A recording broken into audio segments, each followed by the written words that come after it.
All right. What's up, dude? We're live. What's up, Corey?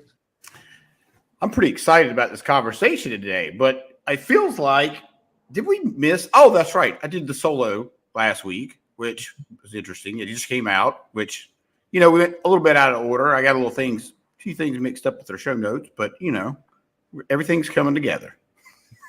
Coming together. Hey, Coming man, together. and any kind of new show, new format like this, it takes a little while to get everything going, but people are listening and the content has been really great. So if I don't know, you got to get on. You got to listen. You got to share this out because I listened to a few of the episodes. I was like, man, it's pretty good. It's pretty good. Yeah, dude. And look, we should see quite a spike because, I was just on Peter Shankman's podcast and it just came out.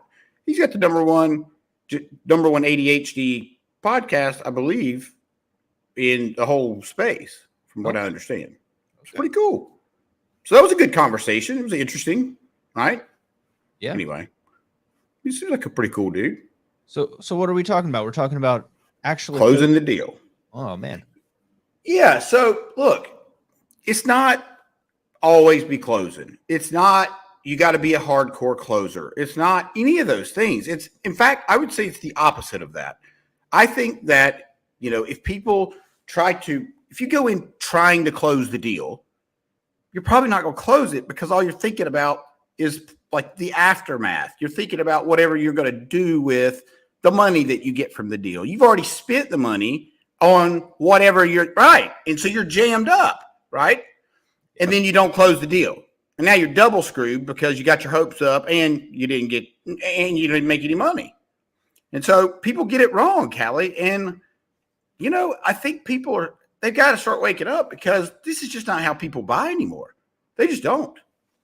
Yeah. And if you subscribe to this thought, you're putting yourself as a victim to what I call magical thinking. All right. It's a fantasy. It's the same thinking that people fall for in their marketing. They think that there's one simple trick, they're one tactic away, they're one strategy away from their business not sucking. When they don't have a good offer, they don't have a good website, or they don't have the ability to write good copy, they don't have good content, they don't have a good sales team. They want all these things and they think like, if I just use this one little new technique for marketing, bam, my business is going to be perfect. And salespeople think the same thing. And I know what it is because business is hard, life is long, and we have to build experience. But you think, oh, if I just knew this trick, it would be easy. And I want everyone to just be happy that it's not easy, because then you wouldn't be in business, right? Some young buck would come right behind you. They just do exactly that one simple trick and you wouldn't have shit. But man, closing, everybody's obsessed with this. They don't realize that's like a point in a whole line of things before and after. But yeah, dude. It's like if somebody asked me, like, Corey, just tell me some closing methods, show me some closing techniques. Great, I'm happy to do that. But guess what, Callie?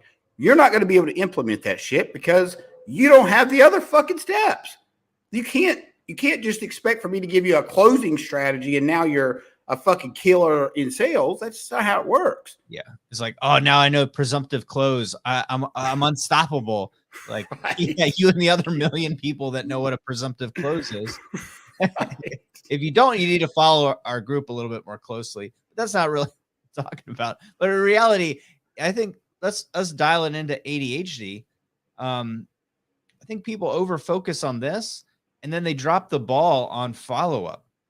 They drop the ball on, they talk to somebody, they don't close right away, and then they kind of get their feelings hurt maybe, or they take it too personally, and they don't want to send that email or make that call when, Corey, we know it's going to take 5-6 times to build a relationship with somebody to even get them to where we need them to go, right? That's right. So what can we do? We put systems and processes in place. If you're the person that, and look, I've struggled with this all my life. You're the person that says, well, I'm going to follow up 3 times and then fuck that guy if he doesn't want to respond, right? If you put systems and processes in place, then you may be able to follow up with him 38 times and not even have to think about it, right? Yeah. I mean, if you're following my strategy for nurturing, you're essentially going to follow up with them an infinite amount of times. Yeah. Till they say, absolutely not. Stop calling me. Stop emailing me or unsubscribe, whatever. I don't want to be in this group anymore. I don't want to listen to this podcast anymore. I want to unsubscribe to this YouTube channel. I want to do whatever. And all the places that I end up being, I don't want to be involved anymore. I don't want to win. They can walk away. But otherwise, there's lots of ways of following up, systematizing. That's what we've been working on for 6 months. All the different strategies of how do you make that lightweight? And this is going to be different for everybody. It's different for you than it is for me, but it's going to be different for everybody that's listening. And if you can use your powers to imagine what that process ideally would look like, and then you can get a system, whether it's like the VAs that you're working on, right? Yeah. Or this, or the automation that I'm working on, or the systems and processes that we've been kind of tweaking. So you don't have to remember, or you don't have to remember to forget. Right. Exactly. Yeah. But that's key because, for people like me and like you, like we need like, I don't have, I have one of my notes right here, but like, this is such a simple thing. And this doesn't have anything to do with closing, but sort of, right? This note, right? I use your system. As stupid as this may sound to people, I write down whatever I'm doing. I put it on my computer as much as I don't want to do that because I think that's stupid that I have to do that. But guess what? It works. If it works, and I'm going to close more deals if I do that one trick, because I'm not going to forget to email that most important person that otherwise I would forget. So I'll show you. I got lots of papers by my desk that look like this, right? Because I just write. I do a couple of things. I do write my power list. I do write down if I think of something that I need to do, instead of going and pursuing, checking that email, doing that thing. I write it down. And at the end of the day, I probably won't even have done all those things that have popped in my head, but I need to pop them out of my head. Okay, so I write them down and then I'll put them into a reminder list. But I write that one thing that I'm doing down right now. And I look at that and I just do that thing until it's done. There's no value in partially doing something. And this is kind of like closing, right? We need to close ourselves on the agreement that we've made with ourselves. I am going to do this thing, and confidence is built by meeting the expectations and obligations to ourselves, right? Yep, that's right. And once we can consistently do that, you'll realize that you're using your ability to focus, and then you're using that ability to get distracted and thinks of tangents and all that to just kind of remember. And we can go deeper into that strategy. But when we talk about closing, Corey, I think that people do this, and ADHD people do this too, is that you're supposed to move forward, but you end up talking to somebody about some bullshit. Yes, you're right. And here's why. And here's why it happens. And look, if you're at the closing table, the rapport should be built way before that, right? Yep. But people get nervous, right? If you and I are sitting down and we're getting ready to you're getting ready to sign the deal, and maybe the paper's in front of you, right? You have pen in hand, and you get distracted by somebody coming in the door or your assistant, and then we start talking, and now I get nervous because I'm like, fuck, he hasn't signed it yet. So I'm going to fill the time. I'm going to add more value to Callie right now so he signs that piece of paper. That's how we think. And it's the wrong thinking. Yeah. Because all you're going to do. Overbill. Yeah. Hell yeah. Oversell. Absolutely. Oh, yeah. Sell yourself right out of the deal. Yeah.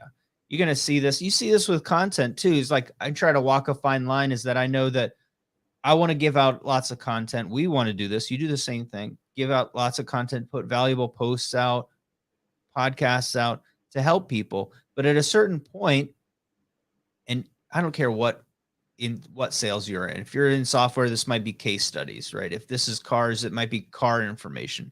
If I give people all the information and specs on 10 different cars, it's going to make them have to make 10 decisions. And then they actually have to make, if you're into math, it would be a factorial decision, because you have to compare every car to every other car. So it's a 10 factorial. And that's that equates to thousands of decisions. Okay. So what you've just done is you haven't given people choices. You've given them problems. You've given them homework. You create a lot of content. Well, now the people have to weed through that content. They have to devour that. And they're thinking in their head, okay, well, I've got to work through the value that Corey just gave me before I can move forward with Corey.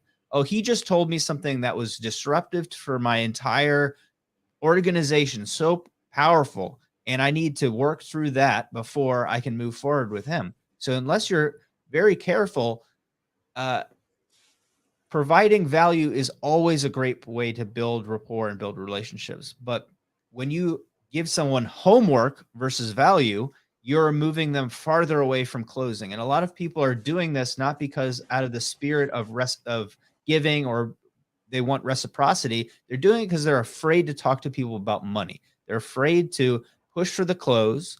They're afraid to just say, hey, man, look, I gave away a ton of free stuff, and I know that you're probably looking at it and struggling to implement it and integrate it, but that's exactly what the program is for, is that with my help, I can guide you through all of that and make it really applicable to you instead of just being like, well, I guess they'll fill out that application form when they're ready.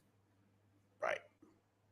Yeah, dude. And look, and in the link, I want to just kind of segue this a little bit. So the language too that you use when you're going through, let's just call that closing process, is very important. And when it's, when you feel like you need to close the sale, like whether it's you got bills, whatever it is, whatever the reason is, I promise you, your person can tell that you're freaking out inside.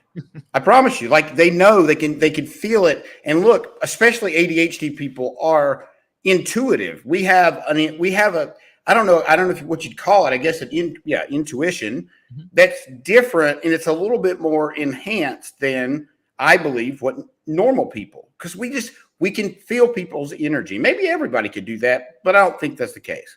So anyway, so when you're using, you have to pay attention to the language that you use, right? Don't feel needy. Don't come to the closing table needing anything.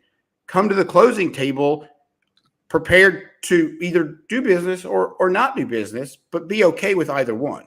Because so far, you haven't gained or lost anything if you're at the closing table. You're still at ground zero, right? Mm-hmm. Nothing. So don't go in with fear, because what do you have to lose? Nothing. You haven't gained anything.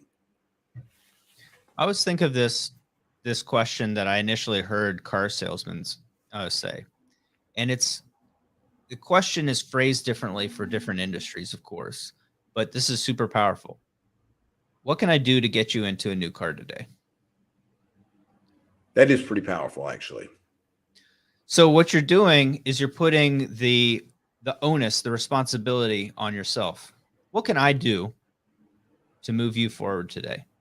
What can I do to do this for you today? And they would say, look, man, I'm just shopping around. You say, great. Well, no pressure here, but I do sell cars for a living, so I know a lot about all the cars that are on the lot. So if you want to look and save yourself some time, tell me what you're looking for, and I can help you find it just like this. It's hot out today. Why do you want to walk around with the kids? Why don't they sit inside, get a snack, get some drinks of water? Let's look at a couple cars.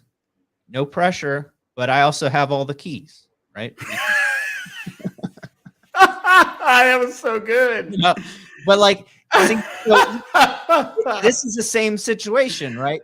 This is like the person just said what they want. They want to look at cars, right? Okay, great. Right. Well, I know where they all are. This is a big lot, right? Tell me exactly what you're looking for, and I'll save you an hour, because looking on your own, it's going to take an hour to look at all these in the hot sun.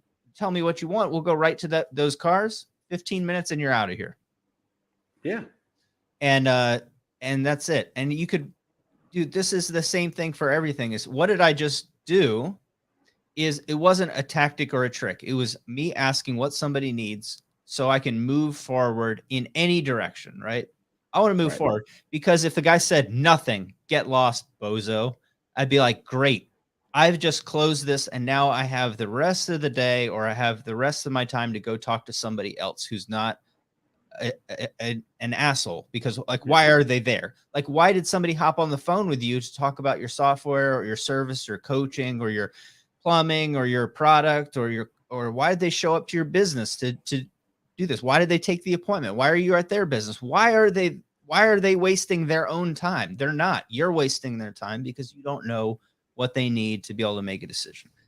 And if they say it, it's probably not as clear, but it should be clear to you because you do the same thing over and over again. They're going to say something like, I just want to compare prices. It's like, great.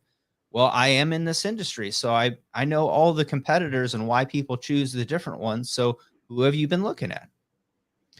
Right now, I just got information. Now I can just walk this through and be like, you know what? That software is fantastic. All of my bigger customers, they love it. They love it. I'll even tell you that right now, after everybody hits about $50 million, they quit our software and we actually help them transition into software just like that. But I don't know. You have a really great business here. I don't know. And I could be wrong. You're not at $50 million, are you? No, I'm at $5 million. Well, that's great. Because that's exactly where we sit in the market. So I love that. And I can tell you exactly why they're fantastic for businesses that you're going to grow into, and you're going to grow into that. But let's talk about what we're doing. And you can think about this infinitely. Is like, for me, dude, closing is it's a process of just trying to move forward, right? I want to take one step at a time. And usually people have some idea in their head. It's going to take too long, too much of their own time. It's going to cost too much. They want to choose their options. They don't want to be sold, right? All of these things. So for me, like, because I'm not really a salesperson, I just want to know what those are so we can move forward and I can like cut the meeting short. So also you did something really important there, that you did it probably unconsciously because you do it all the time, but it's really important to point out in how you delivered the message about the $50 million. And that's where we're going to transition you to once you get there. Future pacing, right? It's what you're doing is you painted the dream before you got to the real question. And that person's already thinking about, how I'm going to help them get to 50 million and how I'm going to help them transition away from my company. Yep. Exactly. Yep. That's exactly what they're thinking. And so that's why you get the answer that you get, because they're thinking about the future. The reason that I say that is because, I'm in contract manufacturing, and that's exactly what I tell people is that, okay, well, what we do is complete life cycle contract manufacturing. I take somebody from, they want to make 1 to 1 million. And a common objection that they have is that they're comparing us to $1 billion traded on the stock market contract manufacturers, right? There's 2 really big ones in the US. And they're thinking with their success mind, this is going to be gold, man. I'm going to make hundreds of thousands of these, hundreds of thousands a month. And so they're thinking like, this rinky dink operation can't possibly get me where I want to go. So they're like, how would you compare to this? And say, that's fantastic. Actually, I've helped that company do this and this and this. And what we do, you're right. We cannot stand up $1 billion manufacturing plant for your product. But what I can do is what I've done for XYZ in the past, where we help people grow from about here to here. So in my case, like we support programs that are under $1 billion, and the manufacturing spend is usually between $500,000 and say $10 million. That's great. Once it's beyond that, you're all set up with all the processes and procedures that you need to easily transition that to your own facility or as big as you possibly could go. And we can help you support that. And here's some examples of how we've done that. But it's the same thing, dude. It's the same thing as the software conversation. It's that it is easier to sell somebody if you look at that line, like I was saying, that timeline of all the events, and you put success way out there. Like, because I'll be honest with you that only 1 in 10 of those projects really go to any significant volume where it's difficult for us to even manufacture it at all, right? It's more common that people won't make any of them and we have to cut them loose. Why is that? They run out of money? Because they don't know how to sell. Of course. Yeah. It's Right. it's a much bigger problem. Like, people don't focus on sales. That's like why we talk, right? They don't focus on selling their product. They focus on making their product. And like I tell you all the time, you can just hire some nerd like me to make your product. It is an easily solvable problem with money, whereas marketing and sales is not, right? You can spend $100 million and not get $100 million back in marketing and sales. In manufacturing, you can spend $10 million, you'll get $10 million worth of product. Probably get 20 or $30 million worth of, MSRP product. It is a easily solvable problem. And by that, it's very difficult, but it's solvable by money. Like, zero time, zero knowledge, just solved with money. But selling the product, they don't think about that because they've never sold something, or they've never sold that thing before because it's new, right? So you have to presume success and paint that picture of you with them as successful. I don't know what that would be for a car salesman, but we talk about with plumbers, right? All the time is being proactive instead of reactive, right? So painting that, like, safety, security, function, like, care and no risk. So you'd say, like, hey, if there's a really complicated problem, like your whole basement is flooded, like, we even work with people during natural disaster recoveries, and we partner with this company. If your tank explodes, you're covered by insurance, and then we have a team of drywallers and floorers and structural guys that come in, and we work with them, and your pipes will be better than they ever were before, because we'll get to do it from scratch. It won't be builder grade, it'll be pro grade. So, like, taking those concerns that are in the future and painting them of why you would want to take action in the present. Yeah, and it'd be like, it's like a Swiss Army knife, right? I mean, if you can be the go-to guy, then you're always going to be the guy, right? They go to you for anything, and that's one of the things you do really well, is that you just answer anything. They're like, well, if I know how to answer it, I'll answer it, whatever it is, right? And that's important. So anyway, yeah, dude. So this is really cool. Yeah, if you're having trouble closing, like it, you just got to think about your approach. You got to think about how you're handling the customer and how you're reading the customer, how the customer is reading you. Because if you don't think about those things, that's probably why you're falling on your face, if that's what's happening. Or maybe you're not doing a good enough qualifying the person. Because if you're getting a bunch of goose eggs, then you're not qualifying them correctly, most likely, which is not closing. For sure. I want people to use that tangential thinking, right? The thinking that has you hop from one idea or one logic to the next. I want you to think about that in this conversation. So use that power to, like, see into the future. Use that power to see into that person's mind and be able to paint a picture of what their life would look like in the present.